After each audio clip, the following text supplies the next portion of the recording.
Hey everyone, and welcome. We're going to talk about something that's honestly a make or break skill in pretty much any job you can think of. Change management. It's really the art of guiding people and entire organizations from where they are now to where they need to be. But let's kick things off with a question that gets right to the heart of the matter. Why is it that so many brilliant, game-changing ideas end up just fizzling out? Well, a lot of the time, it's not the idea itself that's the problem. It's the execution. A fantastic idea is pretty much worthless if you can't get people to actually adopt it. Okay, so this image here, it really nails a key idea. Successful change isn't a one-and-done event. It's not a race with a finish line. It's a continuous loop, an ongoing process. Think of it as this constant dance between the people involved, the tools they're given, and the actual processes they have to follow. You mess up one of those, and the whole thing can just grind to a halt. All right, so that leads us right into our first big topic. And we have to start by getting our heads around a fundamental truth. Change is just plain hard. And resisting it, that doesn't make someone a bad employee or a difficult person. It's a natural, deeply human reaction. It's just how we're wired. You know, the ancient Greek philosopher Heraclitus hit the nail on the head thousands of years ago with this one. Since change is pretty much the only thing we can guarantee is going to happen, learning to navigate it instead of fighting it becomes an absolute superpower. So, let's really get into the weeds here. Why do we instinctively push back so hard? What's going on inside our heads, or even inside the culture of a company, when someone says, hey, let's do things differently? It's time to break down the psychology of resistance. First up, we've got doubt. It's simple, really. If people don't get the why behind the change, their default setting is going to be skepticism.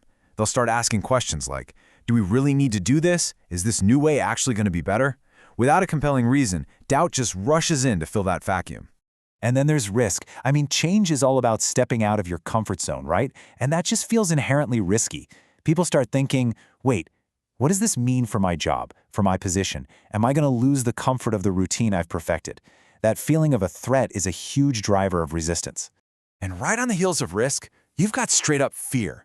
The fear that maybe you won't be able to pick up the new skills fast enough. The fear of failing, of looking stupid in front of your colleagues. Or just the fear of losing control, of the one thing you're really good at. And that's a powerful emotion that logic has a tough time arguing with. And finally, this one is the big one. It's often the toughest nut to crack: culture.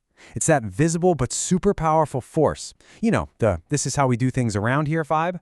If a new change goes against the grain of that established culture, you can bet the organization's immune system will kick in and try to fight it off. So, okay, we've got doubt, risk, fear, and this big monster called culture. How on earth do we deal with all that? Well, the good news is there's a really straightforward but super effective framework for it. Let's call it the 3 C's of effective change. These are your 3 building blocks. First, clarity.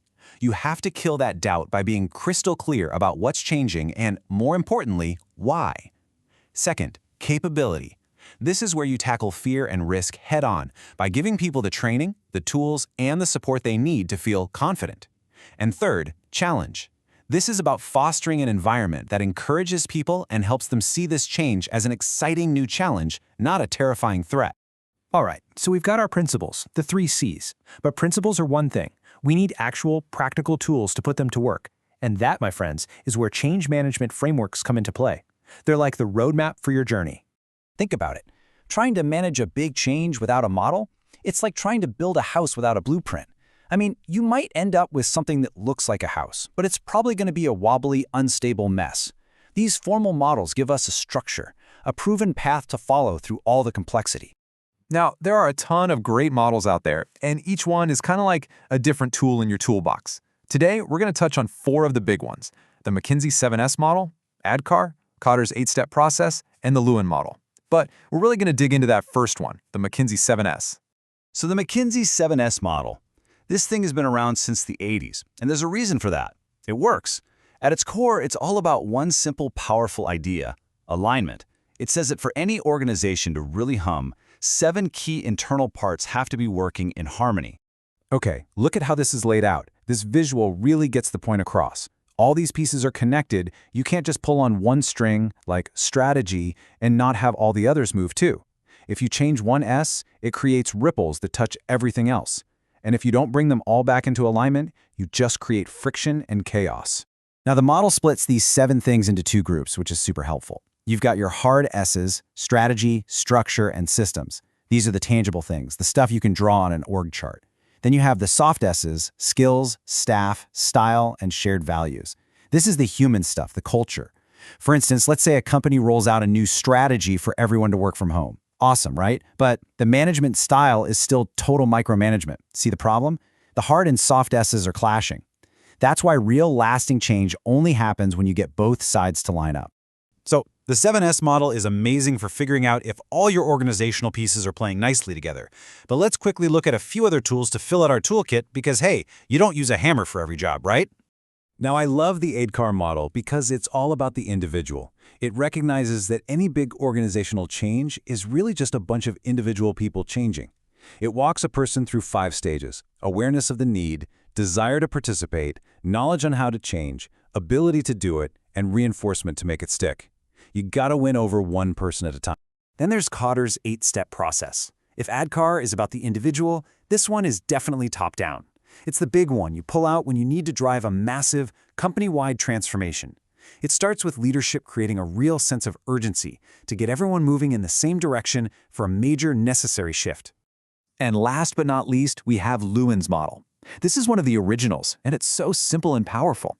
He saw change in 3 stages. First, you unfreeze the old way of doing things, basically preparing everyone for what's coming.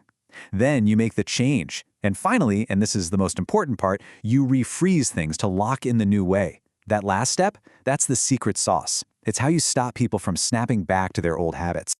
So, if there's one thing to take away from all of this, it's that successful change is never an accident. It doesn't just happen. It is a planned, deliberate process that requires a ton of empathy, crystal clear communication, and yeah, having the right game plan or framework to guide you through the maze.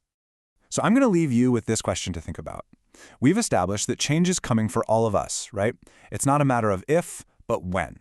So the next time it shows up, are you going to see an obstacle or are you going to see an opportunity?